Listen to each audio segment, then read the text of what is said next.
what should their leaders list look like? Right. Well, so we actually we're working with a manufacturing company right now that they had a very successful family-run business. They'd been doing great work statewide, really hadn't gotten beyond that, but they were doing really well. Well, they got a huge investment.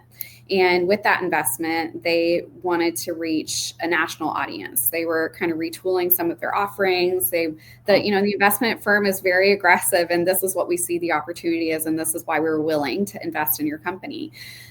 So they hire us. They're really looking for a brand partner, and kind of the initial conversations were really more about, we got this investment. We'd like to see some media about it, some media coverage. But then as we start having more conversations. Oh, about the investment. Mm-hmm. Yeah. Oh, that's funny. So yeah. Tell everybody that we just got money. All right. Yeah. Cool. Yeah. But I think the hope was that would be a springboard for, see, we're capable of so much more. We have Sure. this investment.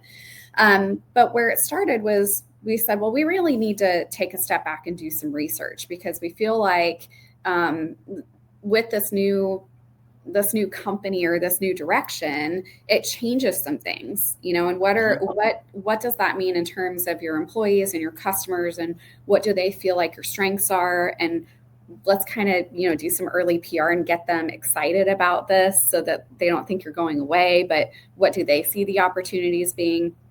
So we did this research, and through the research, we took a step back and we went, if they really want to change that drastically and they want to go after a much larger market, I think they need to change the name of the company and they need to rebrand. And wow.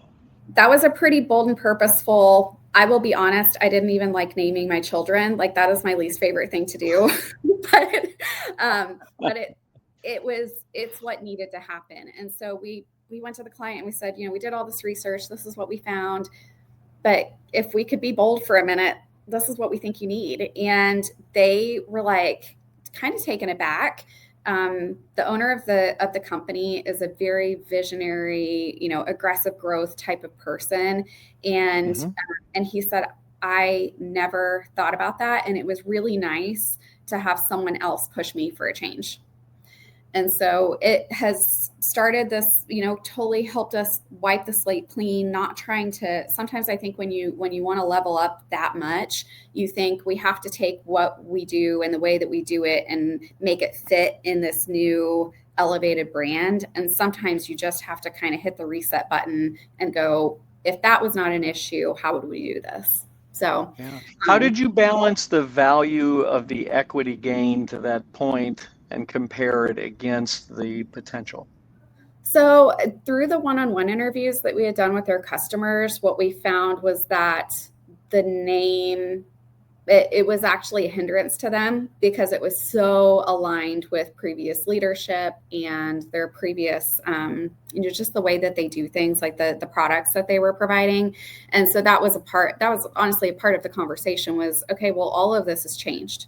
There's a new CEO. There's, a new line of products that's coming out. The customer that they want to work with is completely different. And so the brand equity kind of almost didn't matter to a certain extent because things were going to be changing so drastically. And were they targeting an entirely new new ideal customer? Yeah, some of their customers were transferring over, but I guess the other reason why I say their existing brand didn't matter so much is because they had not invested in marketing at all. And so in that sense, it was kind of like, yeah, they're existing customers and within their bubble, people knew who they were, but nationally, nobody had any idea. Got it. Yeah. Yeah, that's exciting. I mean, to be able, that takes a lot of guts for you guys to be able to step back and say, your foundational core. If I just think about the layers of, everything that goes into a brand, that's the bottom level, that's your foundation. So that is really tearing it down to the studs. And so from that, you brought in new name, you had to go through new brand, you had to go through the target work of identifying their ideal customer. Yep. You had to go through all owned assets, right? Yep. So each, if we just think about, there's a concept called pace layering. that's kind of like architecture, right? Where, you at the foundational level is the business and the brand, and you can't change that. That's like tearing down a skyscraper and starting over. Mm-hmm. But that's exactly what you did. And then each one of those things, it becomes easier and easier to be able to change.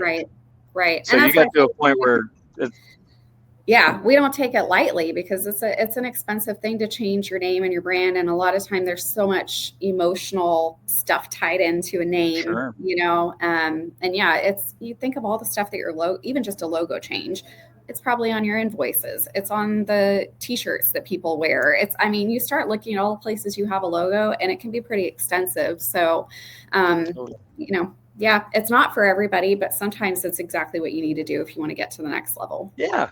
Well, how'd it go? Like, did oh yeah, great. Did you end up changing their business in what was the outcome? Yeah. So they, kind of simultaneous to that, they've built out their sales team. Their pipeline has really exploded. It's been a good change for them. It's energized things too. You kind of rally the troops when everybody gets excited about the unveiling of the brand and what does this mean. So, and it's a cool logo too. So that helps.